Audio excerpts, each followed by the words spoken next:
बड़ी बहू ने कहा, माँ जी का सबसे अनमोल तोहफा मुझे चाहिए। अशोक जी अपनी पत्नी के साथ अपनी रिटायर्ड जिंदगी बहुत हंसी खुशी बिता रहे थे। उनके तीनों बेटे अलग अलग शहरों में अपने अपने परिवार के साथ थे।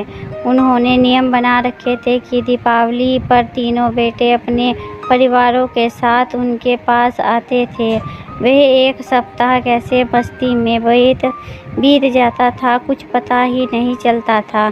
फिर अचानक शीला जी को दिल का दौरा पड़ा। एक झटके में उनकी सारी खुशियां बिखर गईं। तीनों बेटे दुखद समाचार पाकर घर आ गए। अशोक जी की आंखें नम थी और उनकी आवाज़ काँप रही थी। बहू, अभी यहीं रहने दो, यहाँ अपना पर लगता है। बच्चों की गृहस्थी में कहते कहते वह चुप हो गए। बड़ा पोता कुछ बोलने को ही हुआ, उन्होंने हाथ के इशारे से उसे चुप कर दिया।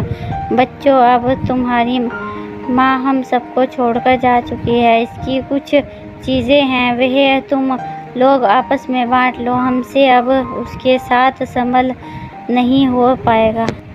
कहते हुए अशोक जी ने अलमीरा से कुछ सामान निकाल कर लाए। मखमल की थैली में कुछ सुंदर चांदी का श्रृंगारदान था और एक बहुत सुंदर सोने की पेट वाली पुरानी रिस्टवॉच थी। सब इतनी खूबसूरत चीज़ों पर लपक से पड़े। छोटा बेटा जोश में बोला, अरे यह घड़ी तो अम्मा सरिता को देना चाहती थी। अशोक जी धीरे से बोले, और सब तो मैं तुम लोगों को बराबर दे ही चुका हूँ। इन दो चीज़ों से उन्हें बहुत लगाव था। बेहद चमक से कभी कभी निकाल कर देखती थी, लेकिन अब कैसे उसके दो चीज़ों को तुम तीनों में बांटूं।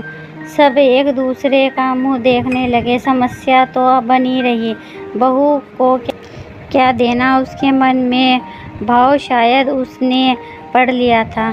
बाबूजी, आप शायद मेरे विषय में सोच रहे हैं। आप श्रृंगारदान मीरा को और रिस्टवॉच सरिता को दे दीजिए। अम्मा भी तो यही चाहती थी, पर नंदिनी तुझे क्या दूँ समझ नहीं आ रहा है।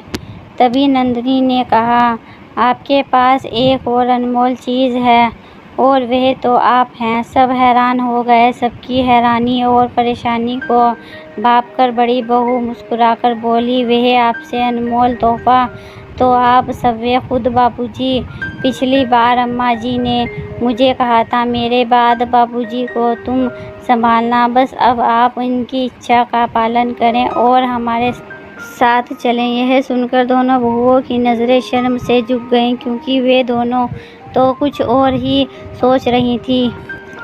कितना अच्छा हो कि हर बहू अपने ससुर को एक अनमोल तोहफा समझे।